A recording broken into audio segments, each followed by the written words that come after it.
is SMNI News Channel. Truth that matters.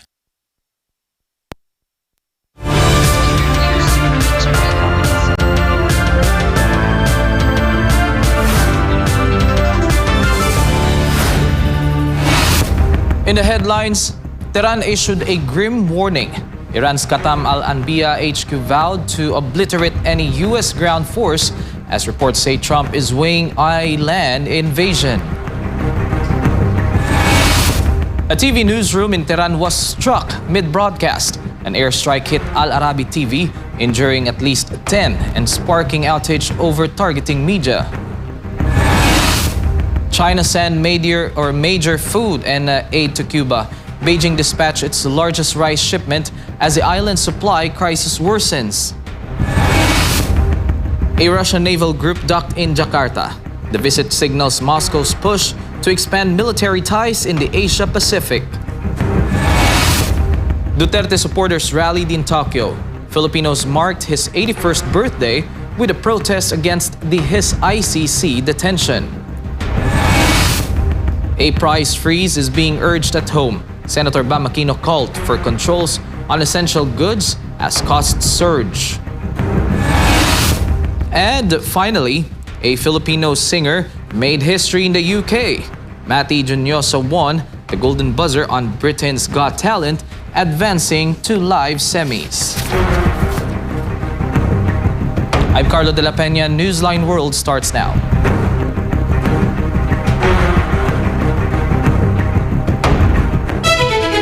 In our news, a television newsroom has been reduced to rubble in Tehran, with an airstrike hitting the offices of Qatari-owned broadcaster Al Arabi TV while staff were on air, injuring at least 10 people, including women and children. The strike hit the Tehran bureau of Al Arabi TV on Sunday morning, with correspondent Hazem Kalas describing the moment the blast tore through the building while he was broadcasting live. Communications and power were cut, ceilings collapsed, and the buildings was left devastated. Kalas said the only stroke of luck was the strike hit an unoccupied section of the office. In the aftermath, excavators were seen clearing rubble at the base of the damaged structure. Al Arabi TV condemned the strike, warning it endangers journalists and breaches international norms.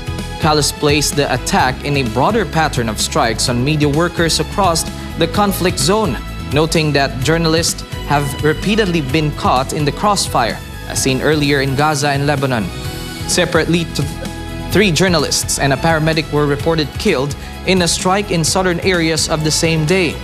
The Israeli military confirmed it carried out an additional wave of strikes in Tehran on Sunday, but offered no details on this specific incident. Hundreds of pro-Iran and pro-Palestine demonstrators clashed with counter-protesters on The Hague on Saturday, condemning the ongoing Operation Epic Fury and dismissing U.S. claims of diplomatic progress. More of this from Prince Tripoli. The international outcry over the war in the Middle East reached the streets of The Hague this weekend. Waving Iranian and Palestinian flags, protesters marched through the city, chanting slogans against President Trump and Prime Minister Netanyahu. The demonstration turned tense as counter-protesters carrying Israeli flags and signs calling for the liberation of Iran briefly confronted the marchers, leading to several police arrests. The protesters voiced a deep-seated distrust of Washington, specifically citing the U.S. and Israeli strikes on Saturday that reportedly derailed a pending agreement to monitor Iran's nuclear program. There shouldn't be a ceasefire because you cannot trust the United States of terror, and you cannot trust Israel because both of these countries they are genocidal countries. So there is no peace. It cannot be any ceasefire. The only thing that's gonna help Iran is not West, it's not East, it's only the Iranian missiles that's gonna help them. Many in the crowd expressed skepticism regarding President Trump's recent 5-day postponement of strikes on Iranian energy infrastructure. Activists argued that while deals and agreements are discussed in the media, there has been a no concrete reduction in violence on the ground, pointing to continued attacks on critical infrastructure and the recent targeting of nuclear facilities near Dimona and Natanz. For the residents of The Hague, the stakes extend beyond local energy prices. Protesters warned that the collapse of international law and the kidnapping of foreign leaders, referencing the detention of Nicolas Maduro, marks a dangerous new era of global instability. Of course, it is a very big consequences. The war there, not only energy, but also for peace, also for refugees, also for actually the order of this world, in which kind of world we want to live. There was a negotiation. Iranian government accept monitoring their nuclear program, and then there was waiting for Monday to lighting the sanctions, and the American and the Israelis attack us Saturday. This is a criminal act actually, and this is very dangerous state. That means everybody is in danger. As the sun set over the Netherlands, the heavy presence of mountain police served as a reminder of the fractured state of global opinion. While NATO leaders in Berlin and London expressed hope for a diplomatic exit, the streets of Europe tell a story of a world that no longer believes in the possibility of a peaceful solution. Reporting for Newsline World, this has been Prince Tripoli, SMNA News. A Russian naval group, including a submarine and corvette, has docked in Jakarta as part of an extended Asia-Pacific mission aimed at strengthening defense ties with Indonesia. More details from Almar Forsuelo. On Sunday, Jakarta's port became the latest stop for a long-range mission from Russia's Pacific Fleet. Footage shows Indonesian Navy personnel and Russian embassy staff welcoming the crew of the corvette Gromky, the diesel-electric submarine Petropavlovsk-Kamchatsky, and the tugboat Andrei Stepanov. The detachment, which departed Vladivostok in February, is on a mission to project stability across the Asia-Pacific region. According to Pacific Fleet Commander Victor Alina, the deployment is designed to bolster bilateral cooperation between Moscow and Jakarta through a series of official conferences and professional exchanges. The visit isn't strictly military. The Russian sailors are scheduled to tour the city, visit local landmarks, and participate in sporting events with their Indonesian counterparts. This soft power approach comes as many nations in the region navigate increasingly complex maritime security dynamics. While global attention remains fixed on the Epic Fury operations in the Middle East and the closure of the Strait of Hormuz, the naval presence in Southeast Asia underscores Russia's intent to maintain its influence in the Pacific. For Indonesia, the arrival of the Russian detachment represents another chapter in its independent and active foreign policy, engaging with global powers on both sides of the current geopolitical divide. Reporting for Newsline World, Almar Forsuelo, SMNI News. For the first time in more than 6 years, a direct flight has touched down in Pyongyang from Beijing as China and North Korea take another step toward restoring cross-border ties after the pandemic shutdown. Faye Agustin has the details. Flight CA-121 departed Beijing Capital International Airport at just after 8 Monday morning, arriving in Pyongyang at 11 a.m. local time. The first Air China service on the route since the COVID-19 pandemic forced both countries to seal their borders in 2020. Footage from the departure terminal shows passengers lining up at check-in desks with the Pyongyang flight listed on the departure board, a scene that would have been unimaginable just months ago. For those on board, the moment carried weight. 中国国航从首都北京飞往平壤的航班，因为新冠疫情的原因已经中断6年。现在今天是刚刚复航，能乘坐复航以后的第一次航班去往平壤。 感到非常高兴。 The flight resumption follows the restoration of train services between the two capitals earlier this month and is seen as a faster and more popular travel option than the rail route. Zhao, who described the two countries as bound by a brotherly bond, said the flight could open the door to greater people-to-people exchanges and predicted North Korea's next move could be the resumption of tourism for Chinese visitors. North Korea remains one of the world's most closed countries, with foreign tourism still effectively suspended, limited only to selected Russian tour groups under strict conditions. But Monday's flight suggests the walls, however, slowly may be coming down. This has been Faith Agustin, your citizen correspondent, reporting for Newsline World. Up next, Tehran issued a grim warning. Iran's Qatam al-Anbiya HQ vowed to obliterate any U.S. ground force as reports say Trump is weighing a land invasion. And China sent major food aid to Cuba.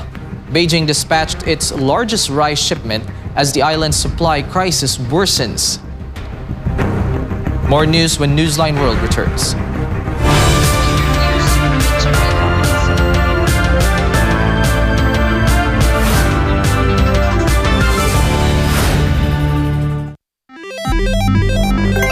Isang pindot lang, pwede kang maka-jackpot.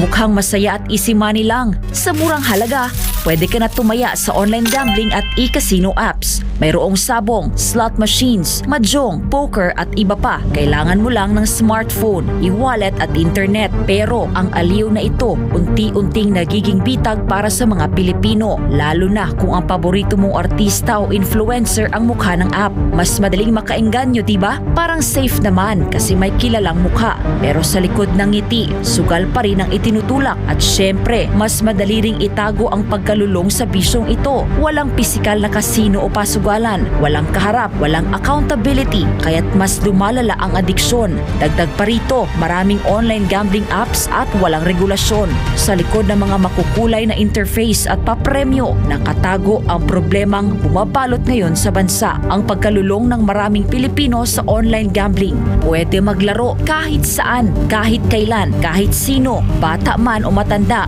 pwedeng malulong.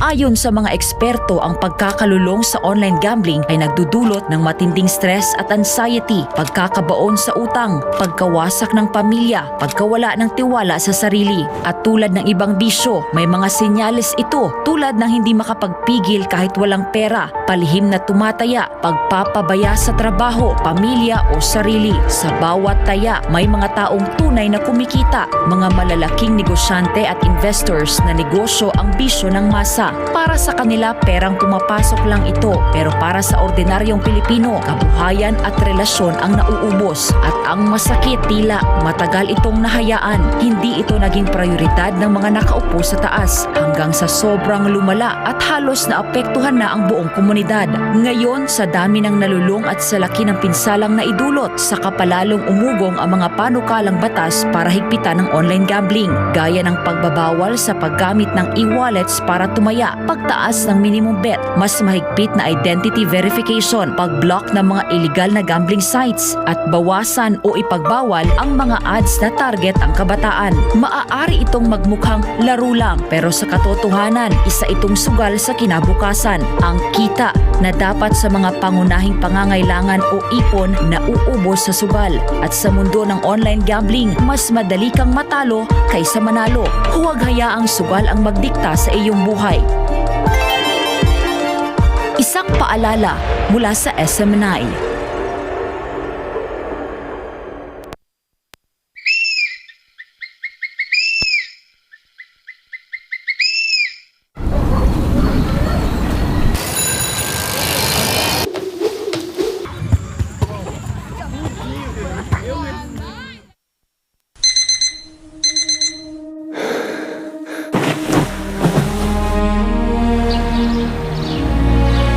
Every day begins with a choice: to stay down or to rise and chase the dream.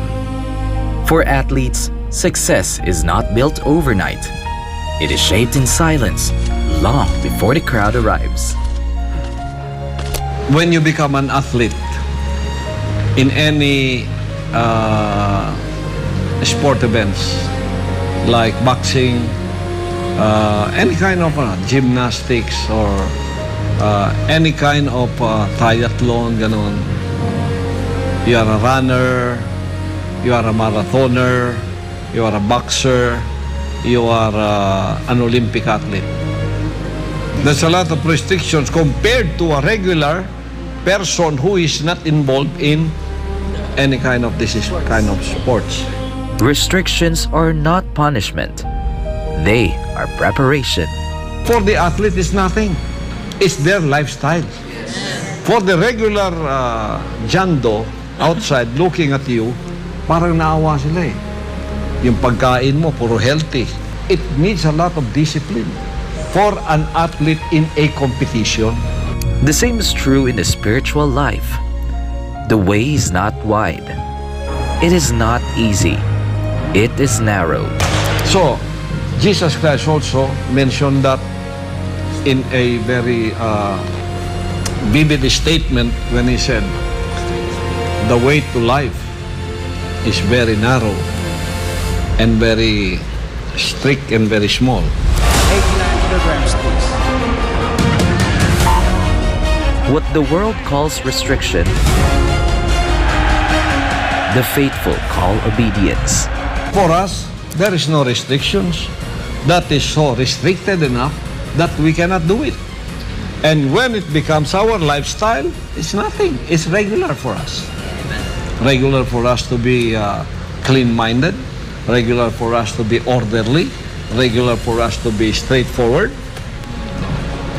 Obedience, commitment, loyalty, dedication, repented in the sight of the Father.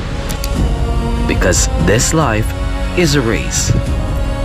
Are we in this life in a competition? Yes, very much. Because Paul said that also.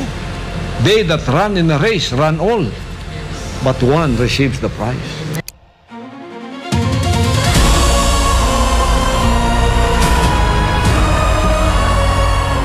Not everyone who runs wins. Only those who endure. In order for you to be in a race, you have to be disciplined. So the kingdom nation's citizenship is a disciplined citizenship. Run the race. Choose the narrow way. Live the disciplined life. Because the prize is eternal.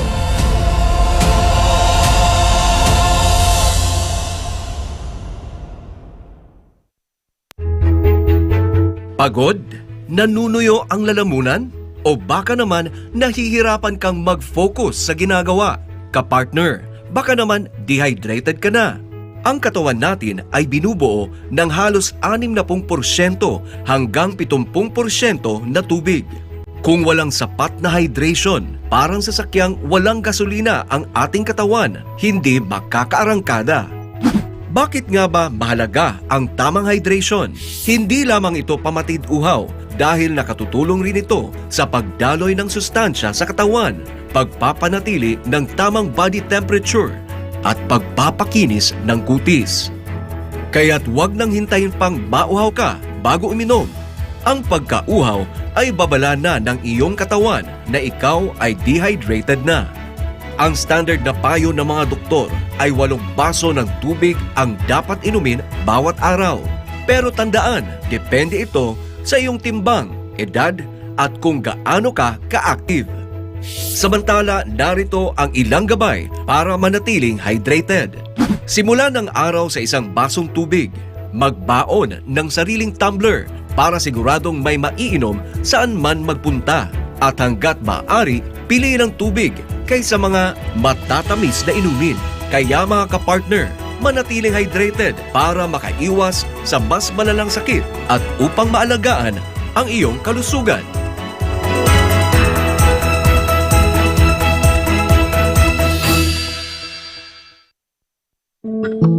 Madalas ka bang napapasobra sa pag-scroll sa phone mo kahit puro masasamang balita ang nakikita mo?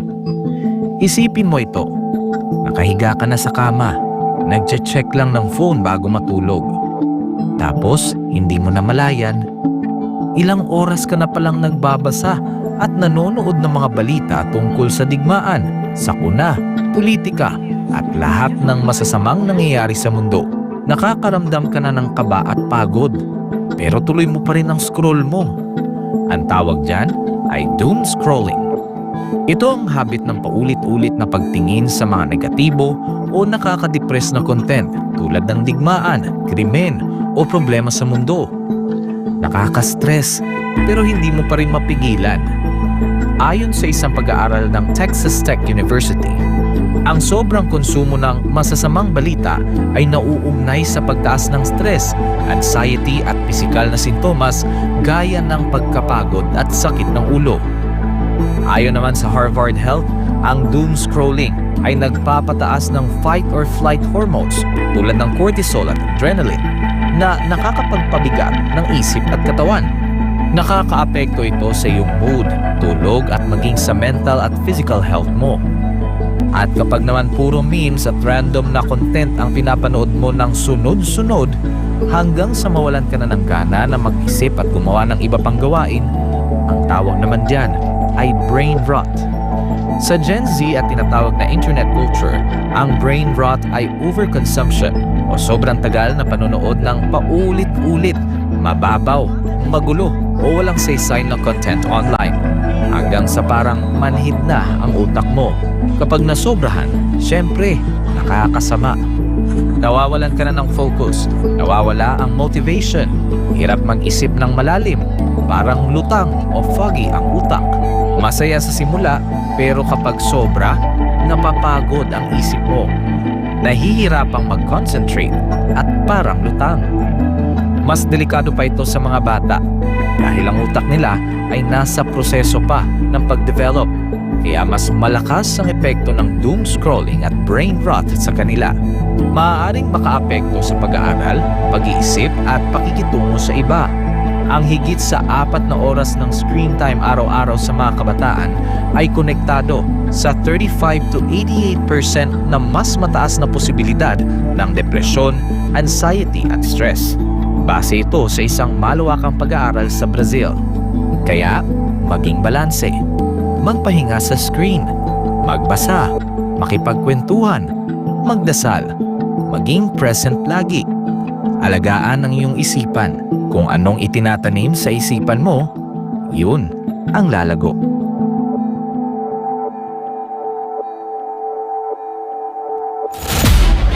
Sa panahon ng ingay, sa panahon ng maraming tanong, panahon na para marinig ang katotohanan. Sa totoo lang, ano ba talaga ang nangyayari sa ating bansa? At sa totoo lang, handa ba tayong harapin ang katotohanan? Sa totoo lang, dito walang iwasan, walang paligoy-ligoy, diretsong usapan. Sa totoo lang. Sa SMNI.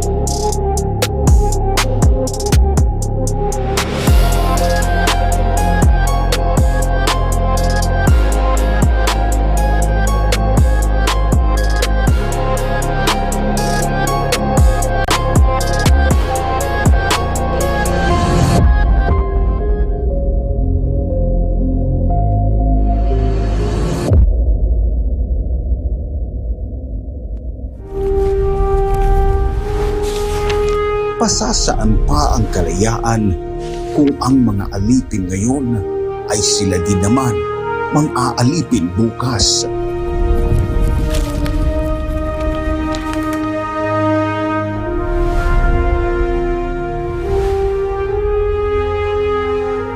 Ibigin mo ang iyong bayan ng sunod kay Bathala, sa iyong kapurihan at higit sa lahat sa iyong sarili.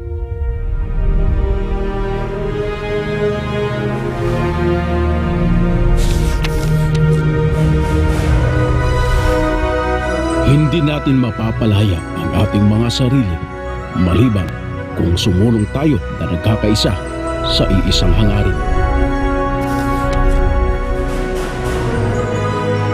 Ang tunay na makabayan ay ang tumutupad ng pagpapabuti ng kanyang mga kapwa, gaano man kaaba ang kanyang katungkulan. Naway magsilbing paalala ang kanilang mga salita upang lalo nating mahalin at tapat na paglingkuran ang minamahal nating inang bayan.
We're back. The Katan Al-Anbiya Central Headquarters has issued a frightening rebuke to President Trump's reported plans for a ground operation, vowing to obliterate any U.S. forces that attempt to occupy Iranian territory.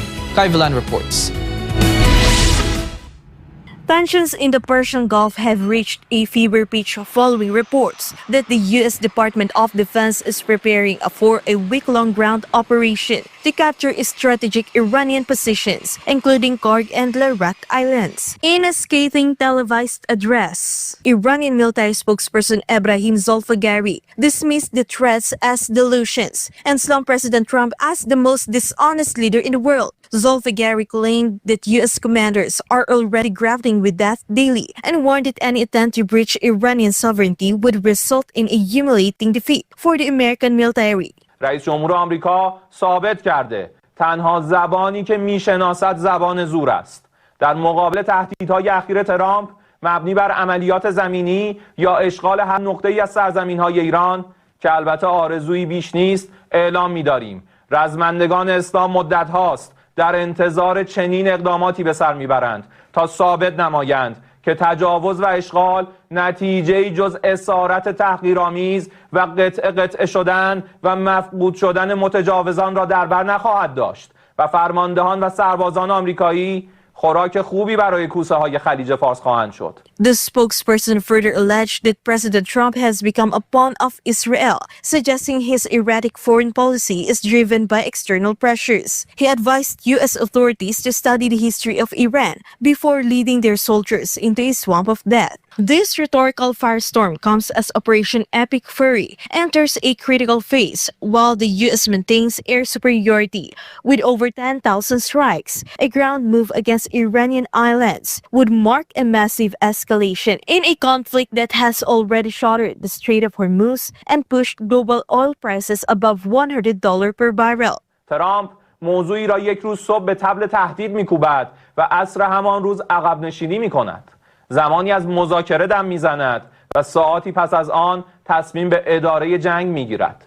این فرد بی‌تعادل و کذاب خسارت‌های فراوانی را به مردم آمریکا، اروپا و کشورهای جهان به ویژه کشورهای منطقه غرب آسیا وارد نموده است. نیروهای مسلح مقتدر ایران سرافراز و سربلند در صورت عملی شدن تهدید رئیس جمهور آمریکا به عنوان مظهر توهم و دروغ برای قلع و قم شدن ارتش شما لحظه شماری میکنم. As the 5-day window for a total resolution expires, the shift toward ground combat planning suggests that diplomatic efforts in Berlin and London may have failed to move the needle in Iran. For now, the warriors of Islam and the US Navy remain locked in a deadly standoff across the world's most volatile maritime graveyard. Reporting for Newsline World, Kai Villan, SMNA News. China has sent its largest rice shipment yet to Cuba, as the Caribbean island continues to struggle under the weight of decades-long U.S. sanctions that have strained its food supply.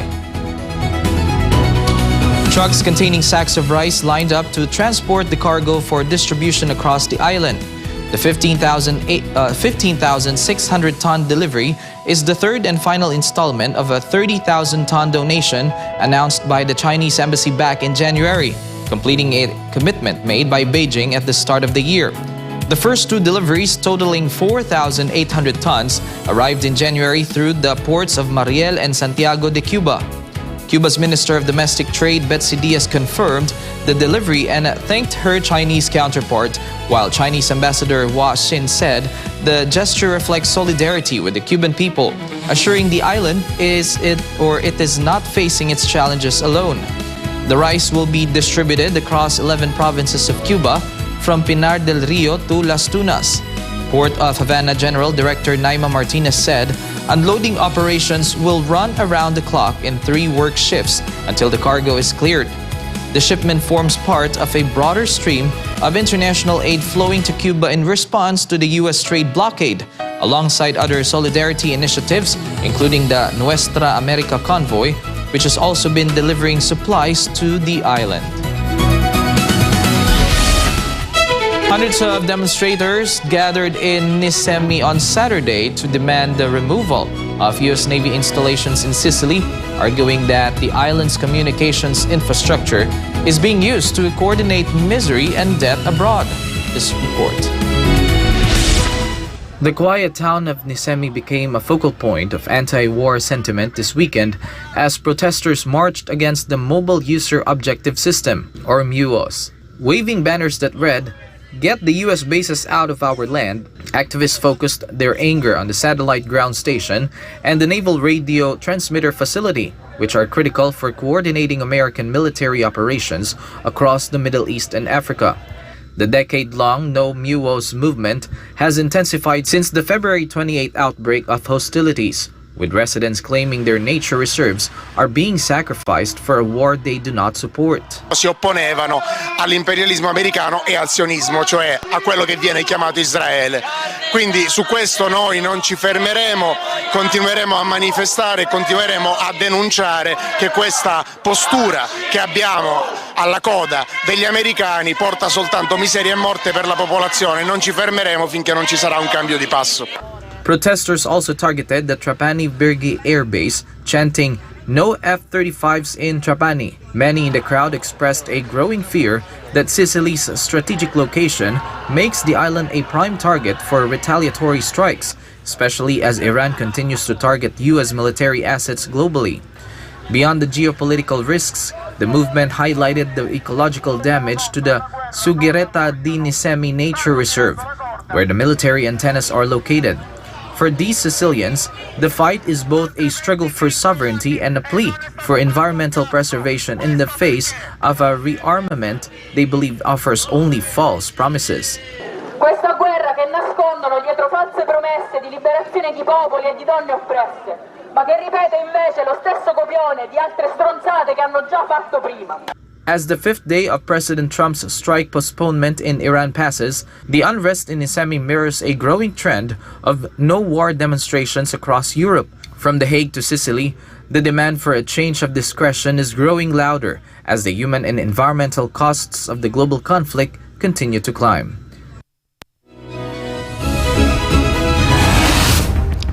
Up next, when we return, a price freeze is being urged at home. Senator Bam Aquino called for controls on essential goods as costs surge.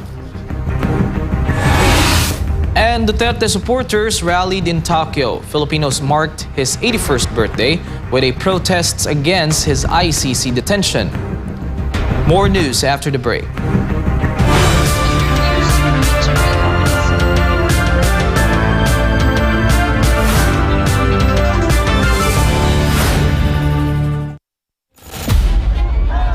panahon ng ingay, sa panahon ng maraming tanong.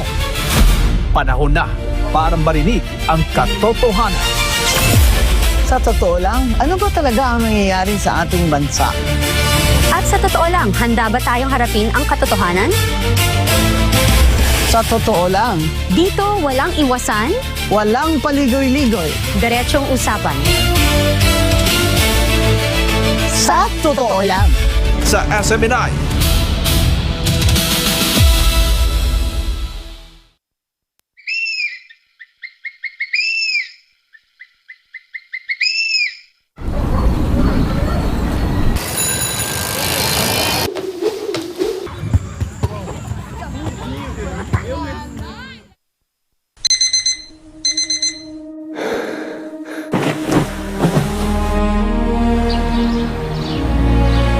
Every day begins with a choice: to stay down or to rise and chase the dream. For athletes, success is not built overnight. It is shaped in silence long before the crowd arrives. When you become an athlete in any sport events like boxing, any kind of gymnastics or any kind of triathlon, ganon. You are a runner, you are a marathoner, you are a boxer, you are an Olympic athlete. There's a lot of restrictions compared to a regular person who is not involved in any kind of this kind of sports. Restrictions are not punishment. They are preparation. For the athlete, it's nothing. It's their lifestyle. For the regular jando outside looking at you, parang naawa sila eh. Yung pagkain mo, puro healthy. It needs a lot of discipline for an athlete in a competition. The same is true in the spiritual life. The way is not wide. It is not easy. It is narrow. So, Jesus Christ also mentioned that in a very vivid statement when he said, the way to life is very narrow and very strict and very small. 89 kilograms, please. What the world calls restriction, the faithful call obedience.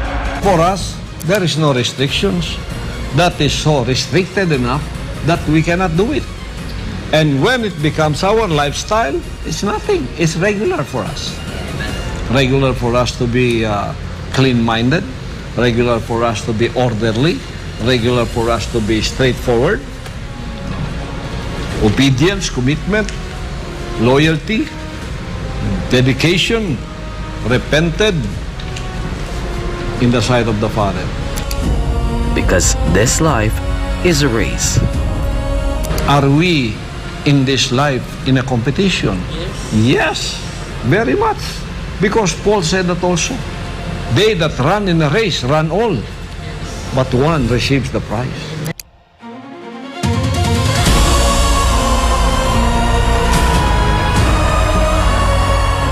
Not everyone who runs wins. Only those who endure. In order for you to be in a race, you have to be disciplined. So the kingdom nation's citizenship is a disciplined citizenship. Run the race. Choose the narrow way. Live the disciplined life. Because the prize is eternal.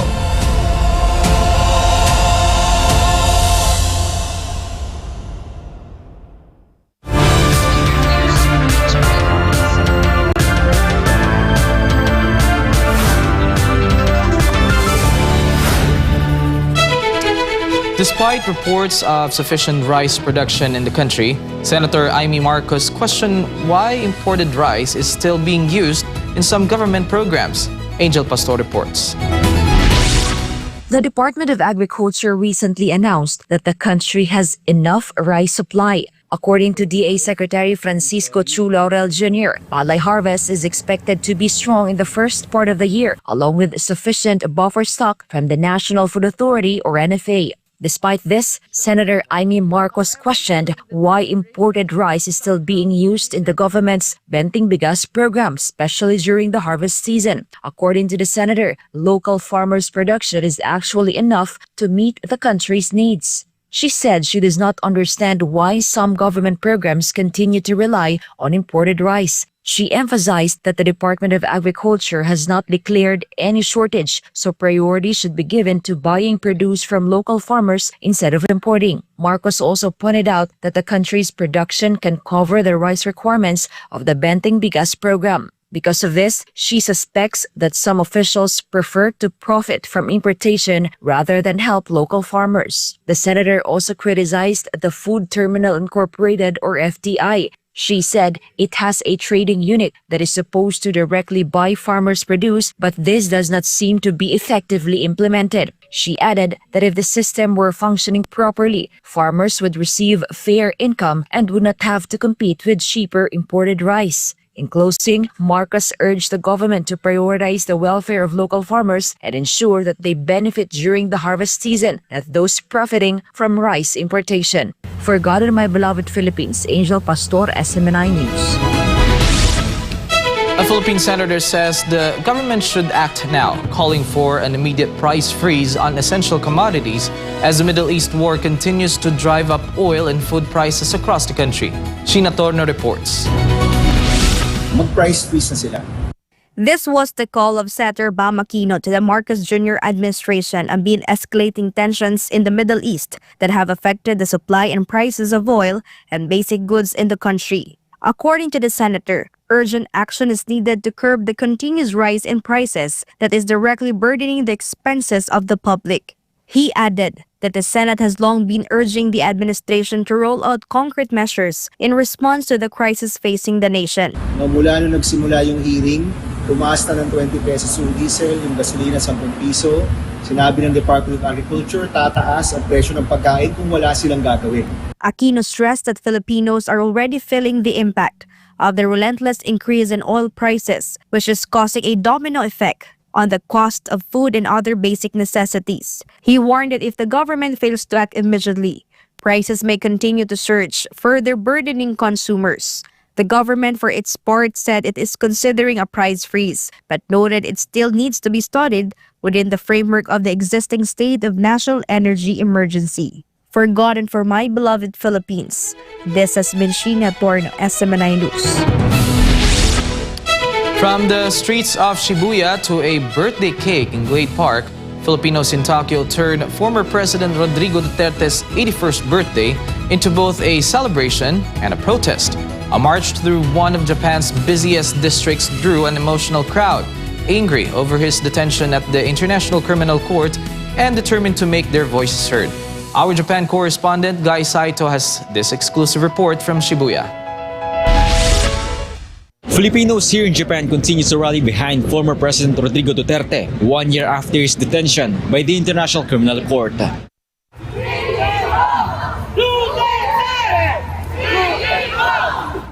Calls for justice from Filipinos in Japan continue following the detention of former Philippine President Rodrigo Duterte at ICC. During the Unity March here at Jingodori Park in Tokyo, several Filipinos expressed anger and continued frustration after the Marcos Jr. administration handed the former president over to foreign authorities. Actually, yung ginawa po ng government ngayon, the present government po kay PRRD is isa pong malaking katrayduran. Parang ang sakit-sakit talaga. Ang tanda na niya siya, 81 years old na siya. Huwag na dapat siyang ikulong. Unang-una galit kami talaga yung nararamdaman ng mga Pilipino, lalo kami dito sa Japan. Kasi hindi naman tama yung ikulong nyo ang matanda na walang kalaban-laban. The Unity March lasted for more than 1 hour and was attended by many Filipinos in Japan. The activity was also timed with the 81st birthday celebration of FPRRD, which drew more participants. From Jingodori, the crowd moved to Glade Park in Shibuya, the venue for the birthday celebration of the former president. They prepared a large birthday cake and shared Filipino food. According to the Republic Defenders for Peace and Unity or RDPU, the group behind the activity, many Filipinos in Japan continue to support FPRRD. Ipaglalaban ka namin, Tatay Digong, sa kahit anong mangyari. Kung pwedeng ibigay ang isang buhay, ang buhay ko, kaya kong ibigay. Mauwi ka lang, Tay. Mahal na mahal ka namin, Tatay Digong. Kami ay hindi tigil. Buong tapang po kaming maninindigan. Kulang po ang ibayad ang aming sarili o ang aming buhay para ikaw ay balik. Tatay Digong, we will bring you home alive. Filipinos in Japan expressed gratitude for the war on drugs under the Duterte administration. They credit Duterte's administration with giving them peace of mind while working abroad, believing their families in the Philippines were safer from crime and illegal drugs. They also cited tangible policy gains, the extension of the Philippine passport validity to 10 years, the issue of tanimbala or bullet planting or dropping at airports, which previously caused hardship for OFWs, was also dismantled. In addition, Duterte approved the creation of the Department of Migrant Workers, the OFW Hospital, and the OFW Bank, and supported scholarship grants for OFW dependents. And on FPRRD's 81st birthday, Filipinos in Japan expressed their warmest greetings and well wishes. Birthday wish ko kay Tatay Digong, sana po magiging malakas kayo at makalabas kayo dyan sa naghugot, nagkidnap sa'yo. So kami bilang Pilipino, buong puso kaming susuporta sa'yo. Sana makalaya pa siya na buhay pa, makauwi ng Pilipinas or pwede rin siya pumunta dito sa Japan kahit na ako na mag-alaga, okay lang sa akin. Walang problema po. Para kay Tatay Digong, tatagan niyo po, Tatay. Dahil ang pagmamahal ng lahat kaming mga Pilipino ay taus-puso na galing sa puso namin. Hindi namin kayo malilimutan hanggang mamatay kami at hanggang mga na kami. Yung kaapo-apuhan namin, ituturo namin sa kanila kung paano mo minahal ang Pilipinas. Happy birthday, Tatay Digong. Wish ko po good health. Sana malampasan po nyo ang lahat ng pagsubok sa buhay nyo. And God bless you. I love you, Tatay Digong. I love you. Miss you so much. Ang birthday wish ko kay Tatay Digong, umuwi ka na, Tay. Dapat umuwi ka na, hindi ka nababagay dyan sa banyagang lugar sa dahig. Dapat iuwi ka. Gagawin namin lahat kaming mga ordinaryong Pilipino na nandito sa Japan. Kami dito sa Japan, hindi kami titigil. Hindi lang ang makauwi ka. We want you home alive. Ang aming laban ay nadala na po namin sa Parliament ng Japan noong November. Ngayon po, ang House of Councilors po ng Japan, ng Parliament, ay inaanyayahan po ang ating lahat na mga makabayan at nagmamahal sa bayan na ipaliwanag kung paano nangyari na ang mahalin ang ating bansa, ang magsilbi sa ating bansa ay kailangang humantong sa isang pagkidnap. Happy birthday! Happy birthday! Happy birthday to you! The Filipino community here in Japan has vowed to participate in all activities supporting the former president. They also pledged to continue educating the Japanese community on what they describe as injustices against the former Philippine leader, saying these are all purely politically motivated. Reporting from Shibuya, Japan, this has been Guy Saito, reporting for Newsline World. Former Philippine President Rodrigo Duterte turned 81 last week. But he celebrated it not at home, not with a family, but inside a detention cell at the International Criminal Court in The Hague.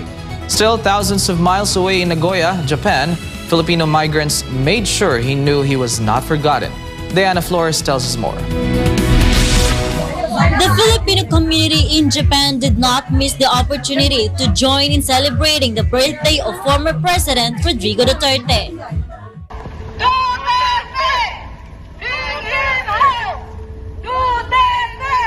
The Filipino community here in Japan marched at the Hikari Hiroba Park in Nagoya, They carried the Philippine flag to call for the return of former Philippine President Rodrigo Duterte, who is currently at the ICC detention facility.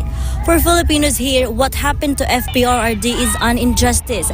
They also said that as Filipinos, they are not ashamed to march in the streets to express their support for the former president. Happy birthday to you. Happy birthday to you. Happy birthday, happy birthday, happy birthday,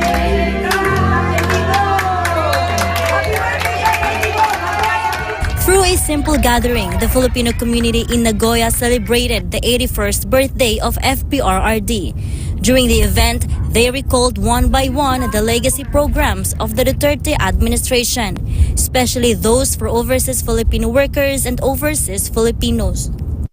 Well, kung sa pamumuno lang, lahat po ng mga naniniwala sa kanya, he is the best and the best good leader in the Philippines. The best president ever. To recall, OFW programs in Japan were strengthened during the Duterte administration. During the Duterte administration, the Philippines-Japan Economic Partnership Agreement was further expanded, opening more pathways for nurses, care workers, and skilled laborers. The specified skilled worker program accelerated deployment. Documentation processes and labor protection for Filipinos also improved. The demand for the Filipino workers also increased under the Specified Skilled Worker or SSW program. That is why on the birthday of the man they call the best Philippine president, the Filipino community in Nagoya and nearby prefectures expressed messages of gratitude and greetings. Tay, wala akong ibang wish. Kaming lahat, wala kaming ibang wish kundi ang bumalik kang muli sa amin, sa ating bansa at makauwi ka ng buhay at masigla tulad ng dati. Miss ka na namin. I love you, Tatay Digong. Wishing you, Tatay Digong, in the best in life and all fulfillment of your freedom to mingle with us real soon. God bless your health and your loving family. Happy birthday. Tayo magpalakas ka, magpakatatag ka. Andito lang kami naghihintay sa'yo. Hindi kami mawawalan ng pag-asa at talagang hihintayin ka namin hanggang sa dulo tayo, hanggang sa makauwi ka po. Earlier, some Japanese citizens appealed to the International Criminal Court or ICC to approve the request for the interim release of FPRRD and allow him to be brought to Japan for medical treatment.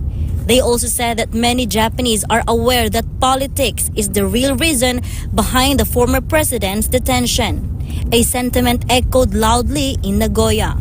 Magpagaling siya, magpalakas, at isipin niya na balang araw hindi siya magtatagal yan sa loob, makakalabas ka rin at makapiling mo kami dito sa Japan. May nag-aantay dito sa iyo na magkasama-sama sa tuwa at sigla, lalo na para sa ating bansang Pilipinas. I would like to greet first happy birthday, Tatay Digong. Ang wish ko lang din ay good health at sana makabalik ka sa atin ng Happy birthday, Tatay Digong! Happy birthday, Tatay Digong! Happy birthday, Tatay Digong! Duterte! Duterte! Duterte! With that, Filipinos in Japan are thankful to former President Duterte for the many legacy projects he initiated that continue to benefit many people even after his term. Reporting for Newsline World, this has been Diana Flores, your global citizen correspondent, SMNI News.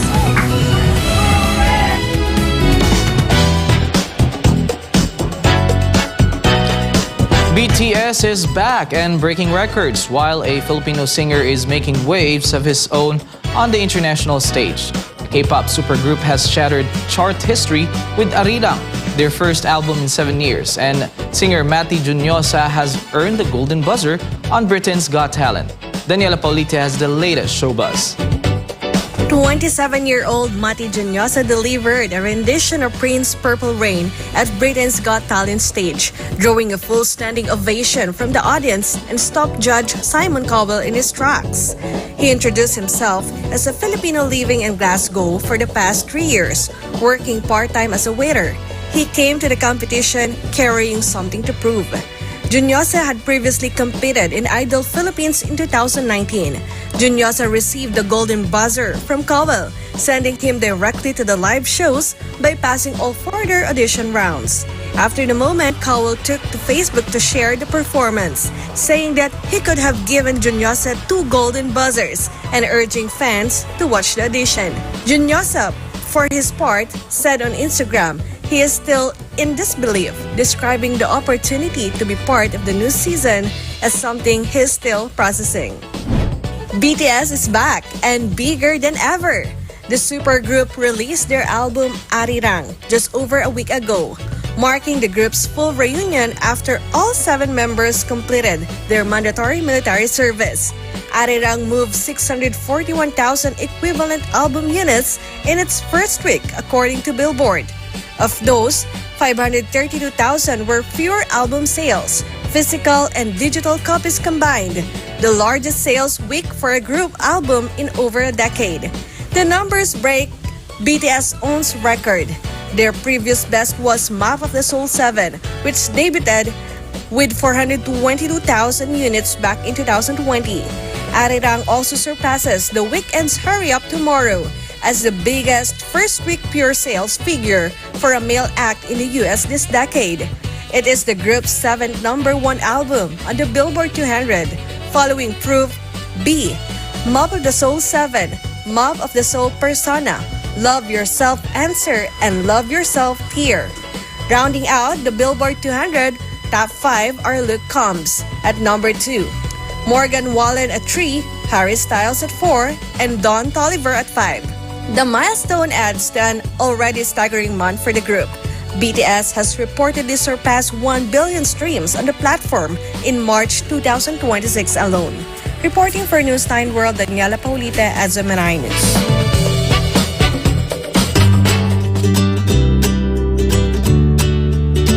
A small act of theft in Warwick, Rhode Island has turned into a big moment of community kindness, with locals rallying behind a barista whose tip jar was stolen, raising more than $1,000 in just hours. Stella Marisa's story. Hi guys, happy Saturday. We wanted to come on and say a huge heartfelt thank you for showing up for Michael these last couple of days. As a parent of a child with a disability, you spend time wondering if the world is going to accept them and if he's going to be included, and you showed up and there's no doubt in my mind that this guy has been included.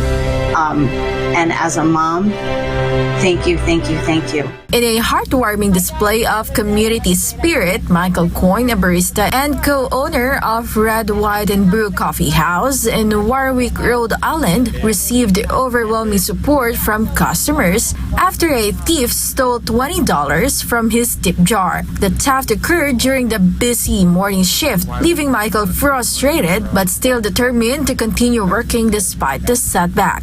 What followed was an immediate outpouring of generosity from regular customers who wanted to help make up for the stolen amount. Word of the theft quickly spread and a crowdfunding campaign was launched, rapidly gathering donations from locals. Within hours, contributions surpassed $1,000, far exceeding the original loss. The heartwarming response caught the attention of local media, and soon the story was shared widely. In a show of solidarity, Warwick Mayor Frank Picozzi reposted a video of Michael and his mother Sheila, the business founder, thanking the community for their support. The mayor encouraged residents to stop by the cafe, urging everyone to show up for Michael.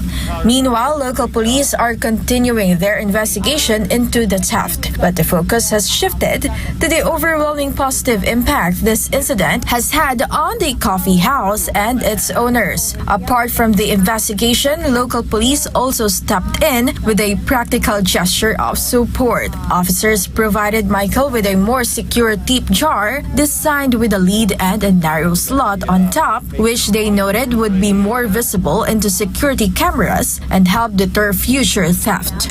The overwhelming support from both patrons and local leaders has highlighted the power of a tight-knit community to come together in times of need. In the end, what started as a small act of theft has turned into a heartening example of kindness and solidarity that far exceeded expectations.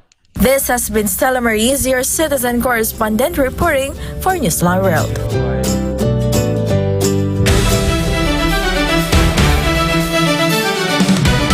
In sports, Josh Kerr is set to challenge the men's mile world record when he competes at the London Athletics meet later this summer. Meanwhile, trailing at halftime, Rugby overturned a 19-7 deficit with a determined second-half performance, eventually sealing the win through a late try from Alfie Barberi. Here are the latest updates. At the upcoming Diamond League meeting in London, British middle distance runner Josh Kerr plans to attempt breaking the long-standing mile world record currently held by Moroccan legend Hicham El Guerrouj.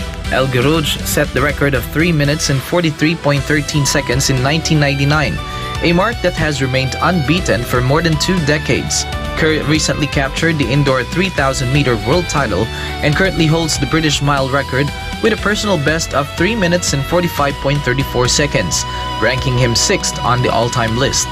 The 28-year-old athlete said chasing the historic record has been a major goal in his career, adding that competing in front of a home crowd would make the attempt even more meaningful.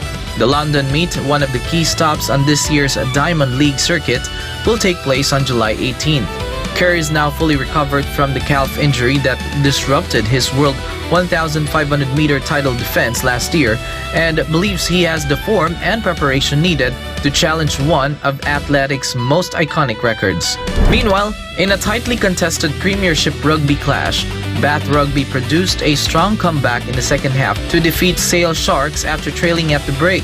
Bath first struck through hooker Dan Frost, but Sale responded with tries from Tom O'Flaherty, Rob Du Perez, and Luke Cohen-Dickey to establish a strong lead heading into halftime. After the restart, Bath regained momentum as Louis Hennessy and Ethan Staden both crossed the try line to bring the visitors back level. Sale briefly moved ahead again when Tom Roebuck finished on the wing. Bath answered with a quick counterattack capped by Bernard van der Linde. The match was ultimately decided when Alfie Barberi dived over late in the game following sustained attacking pressure, sealing the comeback victory and dealing Sale another defeat in the Premiership campaign.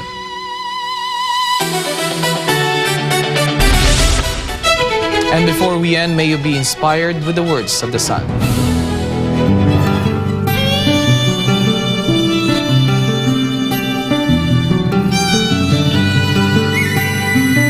Humility and sincerity are what counts in the character of a man.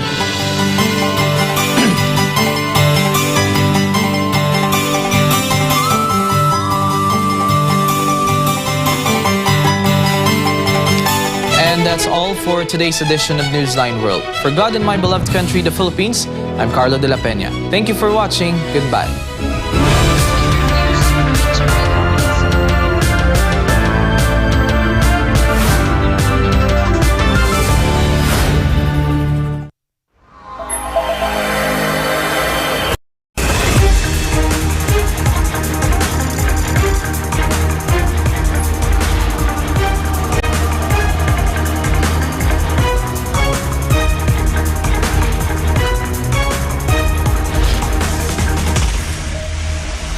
This is SMNI News Channel. Truth that matters.